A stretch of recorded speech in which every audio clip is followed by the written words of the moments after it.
dialog મારે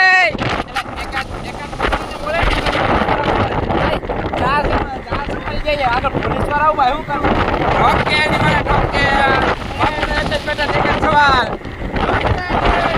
તમે ઘોડું રામ રાખો મને કઈ નથી દેખાડો ભાગ બહુ સહી ના બાપ બાપ દેખાતું નથી આ વારવાની છે એલા આ હેન્ડલ એના વાટું